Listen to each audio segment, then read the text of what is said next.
So I am laying out some onion tops. I cut them off a while ago. I'm laying these out so they can dry on the table because I don't want the whole house to smell like onions.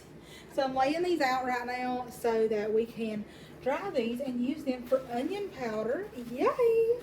Um, I love onion powder, and the tops of them is a great thing to use for onion powder. According to the videos that I've saw, I'm not sure of the legitimacy of that, but seems to me. So I'm going to give it a shot. Worst that can happen is it doesn't work, but best that can happen is the onion tops get saved. So, um, this is my first year gardening, and I am trying my best. Let me rephrase that. My first year actually putting forth effort into gardening. Um, all I've really got out there right now is onions and tomatoes. I think I've got 4 pepper plants out there, but they thus far have not amounted to anything. I think I may have started too late in the game. I'm not sure what the correct time frame is. So if anybody knows what I should be working on right now in Southwest Virginia, let me know. I do have some green bean seeds started, and they are in a back bedroom here right now so that they can get started and grow pretty good. I think they're pretty well started. Like, I think they're ready to go outside. I'll probably be working on that this week.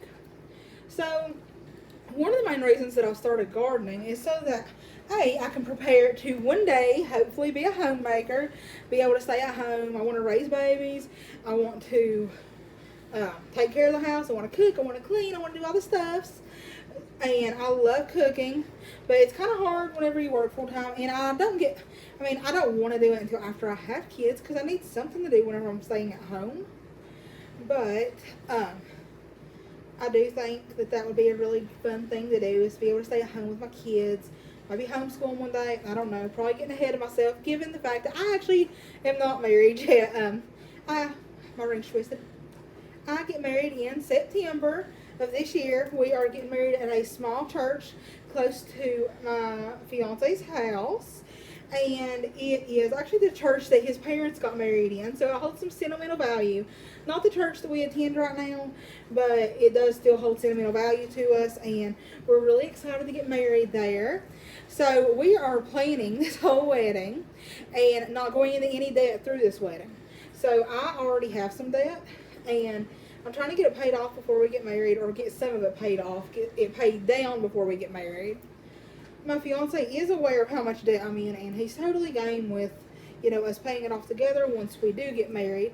But I am putting forth a little bit of effort to get it paid off myself, or get some of it paid off before we get married, just so that my burden should not be his fault. So I am kind of trying to hustle through that. I work a full-time job through the state right now, which does not allow me to work a normal part-time job on the side without it being approved, because then it can be a conflict of interest. So I did open an Etsy shop that I know would not be a conflict of interest, and I don't think it has to be approved since it is going to be under a 1099. So I have not got that sent up or anything, but I did open up an Etsy shop, and I'm doing like a few drawings. No one has bought yet, but it's been open for 3 days. My drawings, I think, are decent. They're like the faceless drawings that people like for the minimalist look, and which I'm honestly totally a fan of, but they probably do need some work. So if you guys have any tips on that, I'll take them gladly. But I also have some shirts that I, with the help of my computer or iPad, have designed. So one of them says sourdough girly, and I love that because I am a sourdough girly. I love sourdough. I love making different things with it. I like meal prepping, English muffins with some bacon and fresh eggs. My best friend has chickens, so I got some fresh eggs off of her, and they were so good. I'm still eating on them. I make them a week at a time. So those, and then I'm still practicing with my hamburger buns. They taste so good, but I cannot get the shape of them right. They always end up too big for the hamburger patties that we're eating, so I need to figure that out. But I love sourdough, so I have a sourdough girly shirt on there. I have a Jesus Loves You shirt on there. I've got a few other ones on there as well, and I'm just so excited. I have a chicken tender. It says chicken tender, and then it says chicken mama on it, or I think it's chicken mama. Maybe it's mother of chickens. I don't know. It's something weird, but it's so cute, and I love it. But that's one that I just put on there today. So, of course, I don't remember exactly what it says, so that's kind of my fault. But I'm doing this. I currently have, I think whenever I looked at it earlier, $35,000 worth of debt. Which some of you guys are like, well, that ain't that bad. But the issue is my debt to income ratio is what makes it bad. My debt to income ratio is currently like at 40 some percent, which would be too much for us to be able to buy a home if we choose to do so later on. Right now, he has a home. He has a place for us to live once we do get married. So we're not going to necessarily be out of a house, but I am trying to get it to where we would maybe be able to qualify for a loan later on once we get married. So I'm trying to get my debt to income ratio down for that, and just so that we'll have extra money to live off of and be able to save and prepare for the future. If I ever do want to stay home, I don't need to have any debt while I'm doing it. And currently my debt is not at a great rate. So nonetheless, we're almost slowly working on that. I'm trying to keep it from him though, just so like he knows that I'm putting forth the payments for it and putting forth a little bit extra, but he does not know about the Etsy shop. I've got some things linked on Amazon as well that or I've got some stuff I'm going to add to an Amazon account so that I can sell like through their Amazon Associates, I think it is, account. And I think that would be really good too, because a lot of the things I get are from Amazon. Like a foaming soap dispenser, it's glass. The top of it is plastic, but it's glass, so it's minimal plastic. I like the low tox lifestyle. I'm trying to do better as far as having low toxic items in the house, such as that. And then Blue Land has some foaming dishwash. Blue Land has some foaming hand soap tablets that you put down inside the foaming soap thing, and I have got one in there right now. I just started using it and I really do like it.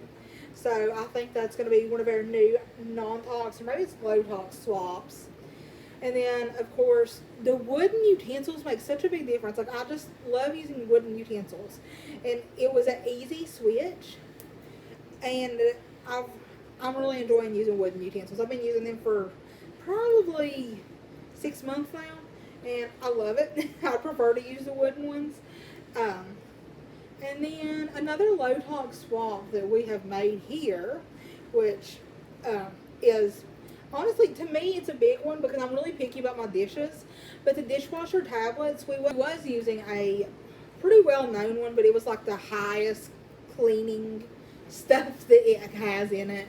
It's like one of the more expensive ones, and it done very good. So I was a little bit nervous about switching to a low tox, non tox option.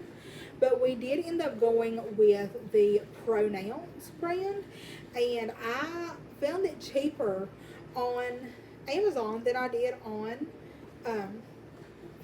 on TikTok Shop, which kind of surprised me, but I'm kind of glad of it. So I did purchase that, and I'm on my second batch of dishes with it, and I think it does very good. I used a stainless steel pan and burnt some eggs in it, so it did not get that off, of course, but I don't think anything would have got that off. I had to scrub it with some vinegar. By the way, if you have any tips on how to clean stainless steel, drop those below too. I'll take any tips y'all got for me. But I am so excited to finally have started this channel so that like-minded people that want to be homemakers or are putting forth effort to just be able to take care of themselves a little bit better without having to rely on eating out all the time and this, that, and the other.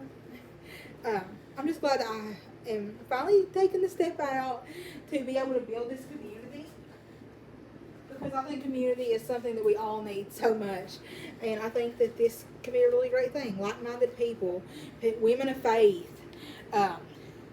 women who want chickens or want to start gardening but don't have a lot of space. I don't have a lot of space here. And we have a huge front yard, or not huge, a decent sized front yard, but we don't want to have it full of stuff. Just because we live right beside of the road on this road. So we want it to be kept open. So whenever we do have kids, we'll be able to use it for that. But I do have a small garden in the back. I've got tomatoes, like I said, all that good stuff growing. But I'm also trying to make some little switches as far as food goes to eat a little bit healthier. and to eat at home rather than eating out, which is a huge thing for me because I eat out so much. But come with me through my that journey. Everyday Christian life. I teach children's church, so we can talk a little bit about that. Or even hitting the hard topics that nobody wants to talk about. I mean, if you guys have questions, I'm more than happy to talk about it because I know what it is to battle with some of this stuff that people don't want to talk about. Anyways, thank you guys so much for joining me, and I love you lots. Bye.